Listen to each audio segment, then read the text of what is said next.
What's up, y'all? I'm Kyle Alexander. And I'm Michelle Lee. And this is the KM Book Club. So we're coming to you today with our new up-and-coming book. Not even up-and-coming. It's actually been out for a little bit. Yeah, new to us. Waiting and Dating by Miles Monroe. You guys know that Miles Monroe is a pastor, a motivational speaker. You've probably seen a lot of his YouTube videos and different videos. A lot of times he talks about relationships and marriage and singleness, business. So we definitely were excited to add this to the list for the KM Book Club. But before we get into it, we want you to know. So we're reviewing books on like five different categories. So they're faith-based, purpose, relationship, self-improvement, and finances. See? Ooh. Yeah. Those are the topics that we cover books on. If you do have a book you want us to read or cover, definitely send it to our website. It's coming. I heard it. I just heard it. Did y'all catch that? On the way. If you guys have a book in mind for us to review, definitely shoot us an email. That is watchkmbc@gmail.com. Send us what category you think your book will fit in, and we'll definitely consider it for our list for 2020. God. Jeez. Now you can do the PSA. PSA, even though we're reading Waiting and Dating, this isn't dating advice, marriage advice, counseling, couple advice. Don't ask us. Ask somebody. Ask Miles Monroe. Ask Miles Monroe. Or, as Pastor says, somebody who's been married 10 years or more. James and Faith. Shout out to James and Faith on 10 years. Alright, speaking of anniversaries, since we got the teas on, we definitely want to give a shout out to Brand Me Beautiful Boutique, which is on Facebook. So if you like our shirts, our divorce is not an option shirts, because we out here shining, you know, declaring, and divorce is not affirming, and divorce is not an option. If you do like the teas, definitely check them out on Facebook. Again, it's Brand Me Beautiful Boutique, and I think their handle on Facebook is BMB Boutique. So definitely check them out. Give them a shout out. You know, cop a shirt. So let's jump right in. Cool. Why did you pick this book? So the reason why I chose this book was I had actually already read it back in, like, let me say 2014, honestly. At that time, I just had started, that sounds real crazy, but I just had started my celibacy journey, and I wanted to do some research. I wanted to fully understand why I was doing it. Like, why I was saving myself. I know a lot of times when you talk to people, it's always like, I'm doing it because you're not supposed to have sex before marriage. That's all true. That's all true, fine and dandy. But when it comes down to it, like, why are you doing it? And What's your why? And if you don't have your why and it's not as meaningful to you, then it's kind of like you don't have that goal. It's not like worth getting to. That's the reason why I chose the book. When we started the book club, it was just one of those books where I was like, all right, let's add this. And kind of, definitely share it with people. I picked this book because, because I added it to the list. I asked you, and then I was like, you added it to the list. Yeah, you kind of like both of us. So we are Waiting and Dating. I thought it would be a dope book. I watch a lot of Miles Monroe YouTube videos, actually, and his stuff is amazing, and he's really big on leadership. So I knew that there would be like a lot of nuggets in here and a lot of things that I could glean from and a lot of things that I could learn based on how powerful like the stuff is on YouTube and online. I wanted to get tips. I wanted to get guidance, because this for me is the first relationship where celibacy, like where I've been celibate. So for me, I wanted to have a roadmap, have like a guide on how to do it the right way. Now, the one thing about this book, I'm gonna let you guys know, it dives into like friendship all the way into marriage. You're getting like a full-on breakdown of how to choose your friends, the different categories of friends. And shout out to Miss Lori. She actually did the bridge session on friends and friendships and different. Oh, wow. So, and this is literally right in line. Like, I think the dope. first chapter, chapter 2, is in line with friendship building and like the different types of friends that you have. Because just because you call somebody friend, it's different. You know what I mean? There's levels.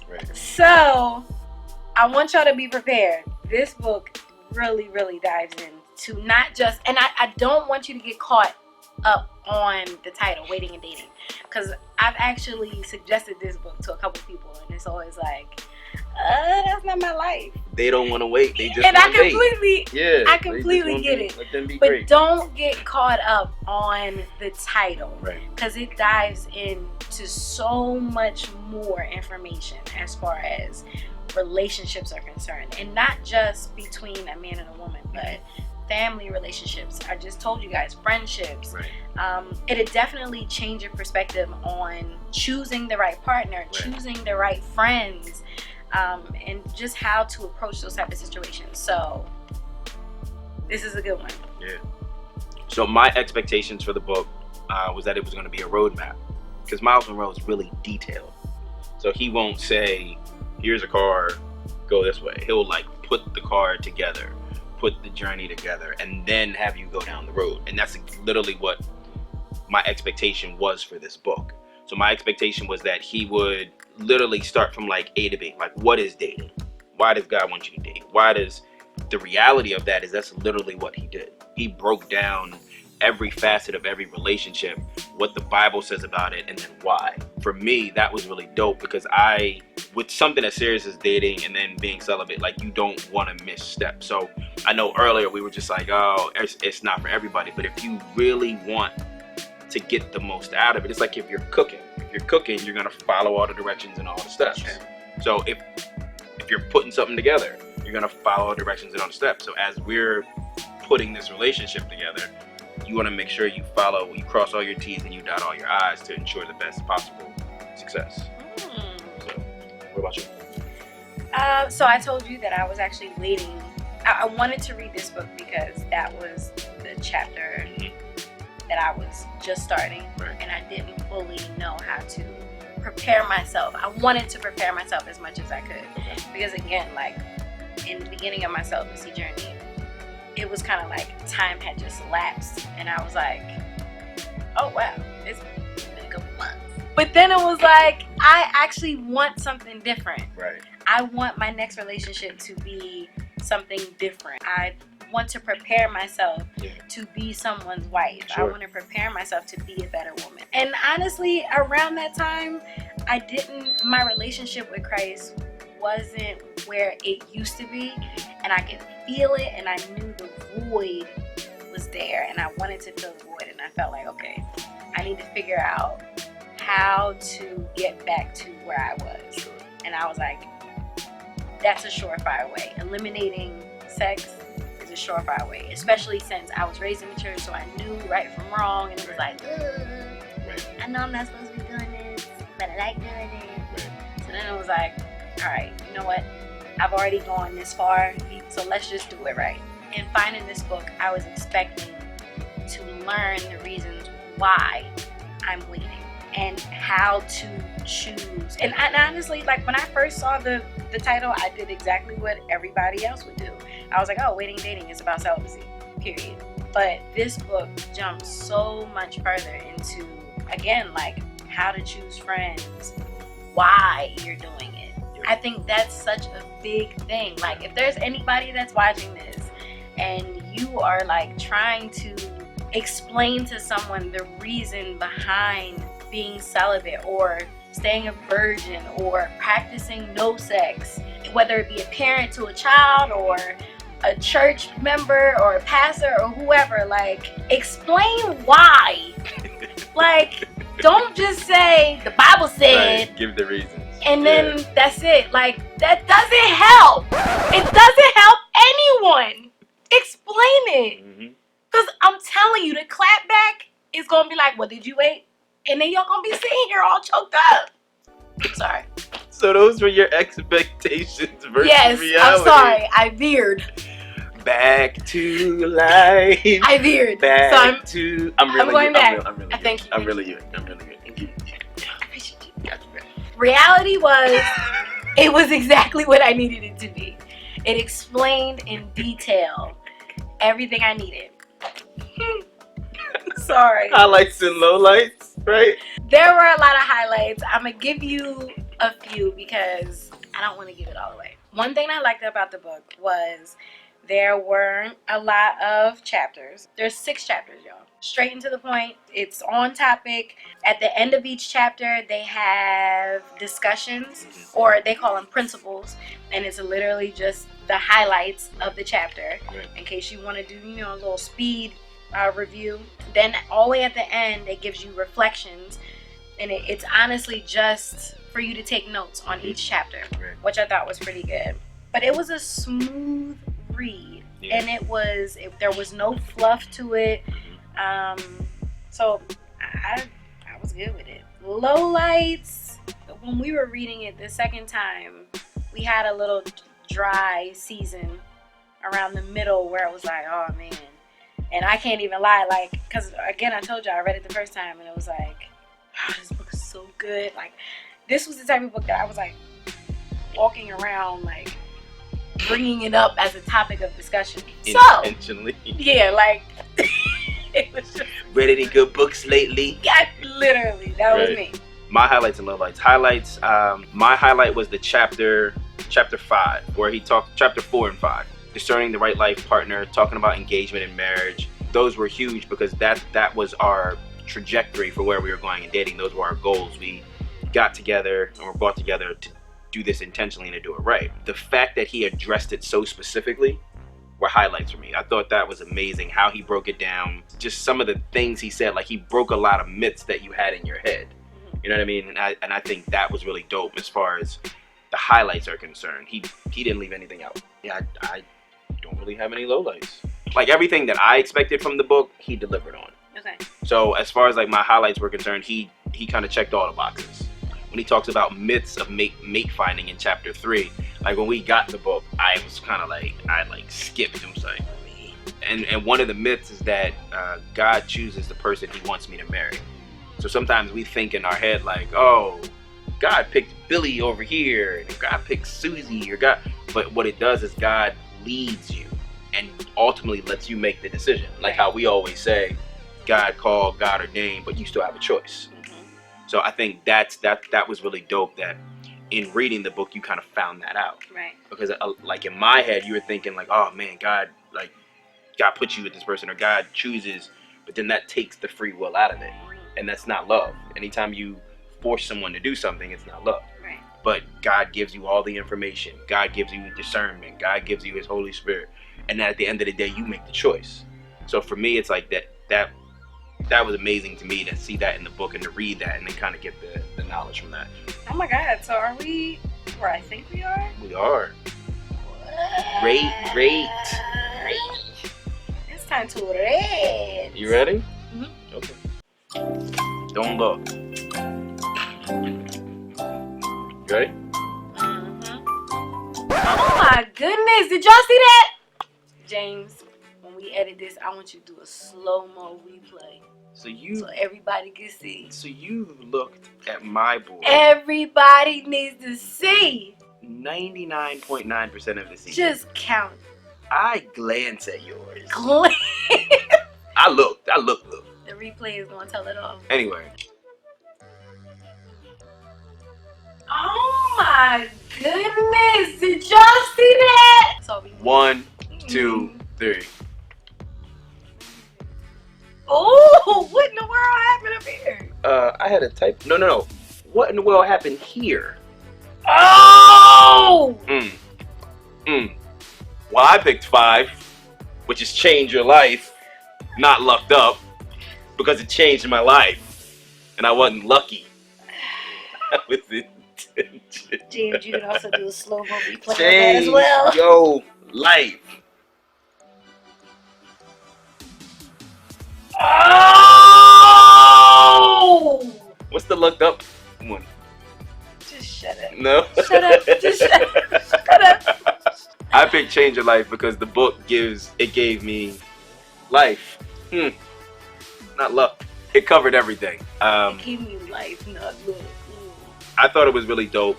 There are tons of excerpts in the book where he really just is like pouring into you at this point. You know what? Good job. Do you change your life? Whatever. Go ahead. No. You're not gonna change? You're not gonna do it? No. I thought it was really dope. There are places, like he even talks about financially how you should go into it. There he says, long before you say I do, couples should discuss and nail down financial strategies that they will take into their marriage. And we've done that. Okay. He's breaking down parts of the book, and if you follow it, it's literally a roadmap. He even talks about in the very beginning of the book how to know when you're ready to date. Sure. So, like, you're ready to date when you know you don't need to. A lot of people think, like, oh my God, I gotta have somebody. I can't be alone. I'm lonely. Right. I can't do this. I need to have. I've heard that so many times. They need a warm body. And so many people, when you talk to people like who are either married or in a relationship, and I mean not just like in a like whatever relationship, but like a intentional relationship and some relationship of substance, a lot of people say we met and we weren't even looking for one another. Yep. Or we met and it was just there. Like I was focused on work, or I was focused on my passion, or I was focused on God, and it was here. It just kind of fell in my lap. Right. And that's dope because it shows that your need is not the other person. Right. And a lot of times when people get into relationships, their need is the other person. Their need isn't their purpose or even their job or their career or their passion or what they're trying to do with their life. Their need is like they take all of their eggs and they just pour them into somebody else's basket. And that's flawed because that person is going to let you down. Right, because you're setting this unrealistic expectation on it's like person. You're taking all of your weight and putting it pressure on that person. They're taking it, putting it on you, and they can't hold you. Right. So that was dope that he really broke that down, knowing when you're ready to date, being ready to date, and why. Just to piggyback, there is an entire section on exactly what Kyle's talking about, like, and it's good. The one thing that I definitely did like, as far as the reason why I gave it a 5, the reason why I chose it 1, I definitely took a lot away from the friendship chapter, the levels of friendship. Before this book, I had never thought about the different levels of friendships. Sure. The levels that they give are acquaintances, casual, close, and intimate. Those are the different type of friendships that you have, and it just explains and breaks down the reasons why they're in that category. And I was actually able to, pinpoint different friends that I have, and it's like, oh no, yeah, those are casual friends. Or even friendships that you have that kind of dwindle. It's like, wow, what's the reason why it dwindled? Was that person no longer fitting in that category, or was one person had the other person in a different category, and it was like it just, you went your separate ways. I did like the myth finding because a lot of the different myths that there are ones that we've all heard before. Another one was God has one special person for me. Right. I thought that was good because a lot of times we're like, oh, God sent me the one, or I knew you were the one for me, and it's like, this makes you think completely different. Yeah, and it kind of opens your mind as far as like a spouse or significant other is concerned. Right. And what God can, but that's so like God, to not limit you to one. Right. That's literally like saying, God, I have a job in Delaware, and Delaware is the only place I can work for the rest of my life. If I don't work in Delaware, I can't work nowhere. God is like, you can work anywhere. Follow this roadmap, and right, it's open to you. Right. Which is dope. I thought this was so good how he broke this down. He talks about how, let's say there's a situation where there's a man and a woman and they've chosen one another. And then he said he has counseled married people where the guy's like, well, I met this person at work, and even though we're married, like, I don't know why I feel some attraction or chemistry with this person at work. And he's like, that's not the sin. That's normal. That's natural. It's natural to have different characteristics that you're attracted to, or personality traits that you're attracted to in another person. The disconnect is where you act on it and you entertain those characteristics or the attraction. You entertain the attraction.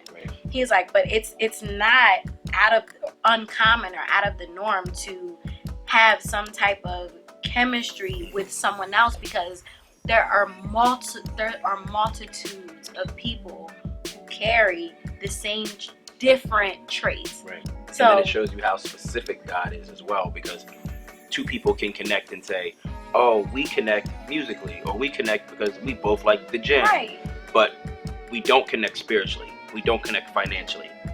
We don't connect on a friendship level. We connect here, but we don't connect all these other places. It honestly helps you rule people out easier when you understand, like, okay, there's actually something I'm gonna like about you, but I don't like enough about you to consider to date you right, or get engaged or marry you. right. Which I think right. is really dope, that how he broke that down in the book. The one thing I thought was dope, it says, engagement is a period where a couple's sexual standards either stand or fall, because it is during engagement that those standards face their greatest test. By successfully handling sexual temptation, a couple proves their maturity, integrity, faithfulness, and self-control. That spoke to me, because when we got engaged, that was one of the things actually the first lady, hey first lady, what's up? Talked about. She was like, you're engaged, not married. Make sure you guys, like, and I was like, we've been celibate. She was like, just keep it up. A lot of times, they've seen so many weddings and marriages, people get to that point and they take their foot off the gas. It's like, you know what, we engaged now, I'm gonna marry you. So we literally heard people like make those statements. It's like, oh, well, we engaged now, we're good. Right.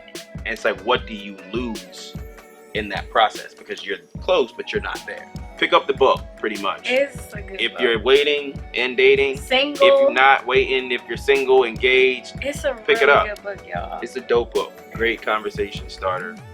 And then it'll allow you to analyze yourself and your relationship, honestly. Please don't get caught up on the title.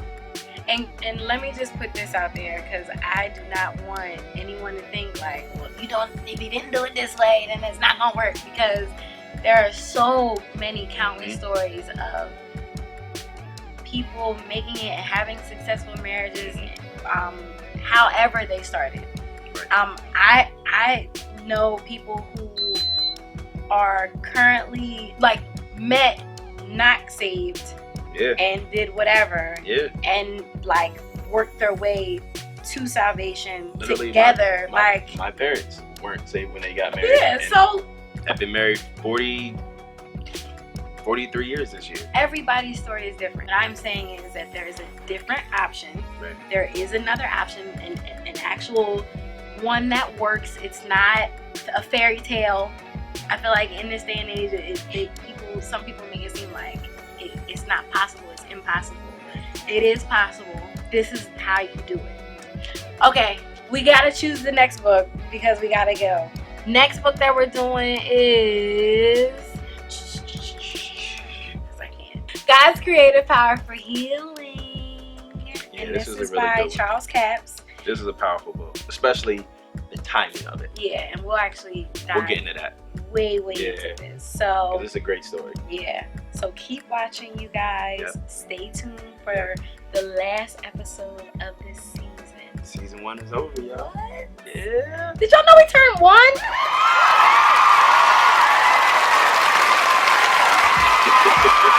Out here in these streets.